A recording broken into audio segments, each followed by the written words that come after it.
ఈ అవకాశం ఇచ్చిన చరణ్ సార్కి థ్యాంక్ యూ సో మచ్ అండి. Thank you sir. బుచ్చిబాబు గారు, మీరు చూడ్డానికి ఇంత సైలెంట్గా ఉంటారు, కానీ సెట్స్లో ఇంత మంచి యాక్టర్స్ని, ఇంత పెద్ద యాక్టర్స్ని పెట్టుకొని ఎలా డీల్ చేయగలుగుతున్నారు? ఎలా ఉంటారు? ఎలా మేనేజ్ చేయగలుగుతున్నారు? ఈ టెన్షన్ అండి, అంతే, ఇంకేముంటుంది, మామూలు చేసుకుంటాం. బేసిక్గా ఆన్ సెట్స్లో కూడా వర్క్ చేసేటప్పుడు ఇలానే ఉంటారా మీరు? ఇక్కడ అంతేండి, అక్కడ అంతేండి. సుకుమార్ గారిని అడగాలి సార్, ఇలానే ఉంటారు ఆయన సెట్స్లో కూడా, వర్క్ చేసేటప్పుడు కూడా ఇంతే వినయంగా? మైక్ మైక్ సార్ అలాగే చెప్పండి, ఇలాగ ఉంటానండి. సెట్స్లో ఇంకా వినయంగా ఉంటాడు, కానీ విశ్వరూపం కూడా ఉంటుంది. బికాజ్ ఒక డైరెక్టర్కి అంత కమాండ్ ఉంటే కానీ చేయలేరు కదా.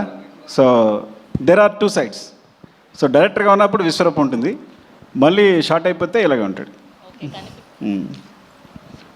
కనిపించని 4వ సింహం 2వ సింహం లాగా సెట్స్లో వేరే బుచ్చిబాబు గారు కనిపిస్తారనమాట. ఓకే, సో ఈ వేదికగా రామ్ చరణ్ గారి ఫ్యాన్స్కి ఏమైనా చెప్పాలి అనుకుంటున్నారా? చరణ్ సార్ని దీంట్లో పెద్ద క్యారెక్టర్లో చరణ్ సార్ని మర్చిపోవడం అంత ఈజీ కదండి. చాలా అంటే చాలా మీరు ఇష్టపడిపోతారు పెద్ద క్యారెక్టర్ని. థ్యాంక్ యూ అండి, thank you so much. Okay, మాటలంటే మాట్లాడలేరు, కానీ ఒక 2 స్టెప్పులు అయితే వేయొచ్చు కదా. అది ఈ జన్మలో కదండి, వచ్చే జన్మలో కూడా కుదరదు.